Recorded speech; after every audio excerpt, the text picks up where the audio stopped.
GST law में departmental officers को GST audit conduct करने की पावर्स दी गई हैं।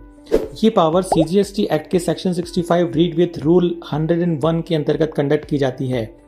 यदि आप जीएसटी ऑडिट से जुड़े important legal provisions and procedure को समझना चाहते हैं तो इसके लिए आप मेरे अर्लियर वीडियो को देख सकते हैं जिसमें मैंने इस सब्जेक्ट पर डिटेल में जानकारी दी है। GST audit section 61 read with rule 99 के अंतर्गत की जाने वाली स्क्रूटनी ऑफ रिटन प्रोसीडिंग्स की तुलना में ज्यादा डिटेल्ड और कॉम्प्रिहेंसिव प्रोसीडिंग्स होती हैं, लेकिन जीएसटी लॉ में प्रेस्क्राइब इन्वेस्टिगेशन प्रोसीडिंग्स के मुकाबले ये एक रूटीन प्रोसीजर है, जबकि इन्वेस्टिगेशन एक ऑनरस प्रोसीजर है। जीएसटी ऑडिट किसी भी स्तर पर रेवेन्यू लीकेज और जीएसटी रिटर्न्स एंड कंप्लायंसेस में किसी भी एरर या ओमिशन को स्क्रूटनाइज करने का एक इंपॉर्टेंट टूल है।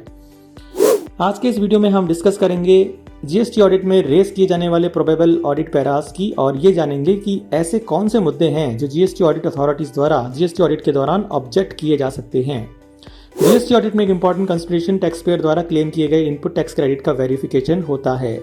इस वेरिफिकेशन में टैक्स पेयर के books of account, tax audit reports, trading account and 2A में रिफ्लेक्टेड परचेजेस का रिकॉन्सिलेशन किया जा सकता है और टैक्स पेयर से ITC claim during the year, reverse during the year, claim during next financial year आदि की डिटेल्स मांगी जाती है।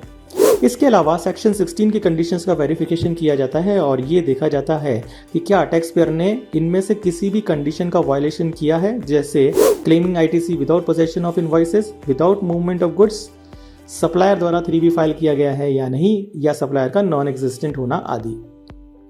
इस संबंध में ट्रांजिट के दौरान गुड्स का मूवमेंट वेरीफाई किया जा सकता है और इसके लिए ई-वे बिल की डिटेल्स एवं व्हीकल नंबर्स की जेन्युइननेस भी वेरीफाई की जा सकती हैं। साथ ही सप्लायर ने अपनी 3B फाइल की है या नहीं और क्या सप्लायर नॉन एग्जिस्टेंट तो नहीं हुआ है, ये सभी वेरिफिकेशन किए जाते हैं ताकि ये पता लगाया जा सके कि टैक्स पेयर ने कोई इनएलिजिबल आईटीसी तो क्लेम नहीं की हुई है। इसके साथ ही books of account and 2A के माध्यम से यह पता लगाया जा सकता है कि टैक्स पेयर ने सेक्शन 17(5) के तहत ब्लॉक्ड क्रेडिट तो अवेल नहीं किया है। अगर कोई इनएलिजिबल आईटीसी या ब्लॉक्ड क्रेडिट वाली आईटीसी क्लेम पाई जाती है तो ऑडिट पैरा के थ्रू टैक्स पेयर को इन्फॉर्म किया जाता है और उससे ऐसी इनएलिजिबल आईटीसी को विद इंटरेस्ट पे करने के लिए कहा जाता है। इसके अलावा बुक्स ऑफ अकाउंट और 2A से ये भी देखा जाता है कि क्या संबंधित टैक्स पीरियड में टैक्स पेयर पर फ्रेट पर आरसीएम या जीएसटी लॉ के अंतर्गत प्रेस्क्राइब प्रोविजंस पर आरसीएम की लायबिलिटी बन रही है या नहीं, और क्या इस लायबिलिटी को टैक्स पेयर ने ड्यूली डिस्चार्ज किया है या नहीं।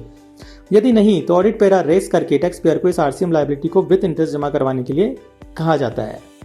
यदि जीएसटी ऑडिट के दौरान जीएसटीआर 1 एंड 3B में मेंशन टैक्स लायबिलिटी में कोई डिफरेंस पाया जाता है तो टैक्स पेयर से एक्सप्लेनेशन मांगा जा सकता है और सेटिस्फैक्टरी एक्सप्लेनेशन नहीं होने की दशा में इसका भी ऑडिट पैरा रेस किया जाता है।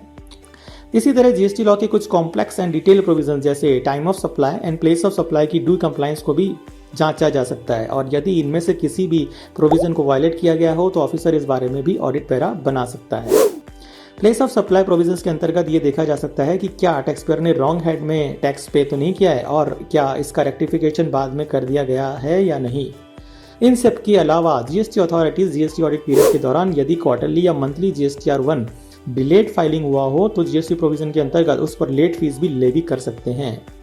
जीएसटी ऑडिट करने वाली अथॉरिटीज आपसे संबंधित फाइनेंशियल ईयर का income tax return, profit and loss and balance sheet with annexed मंगवा सकती हैं ताकि जीएसटी रिटर्न्स में दर्शाई गई सेल्स का रिकॉन्सिलेशन इनकम टैक्स रिटर्न में शो किए गए टर्नओवर से किया जा सके और किसी भी अदर इनकम जिस पर जीएसटी एप्लीकेबल हो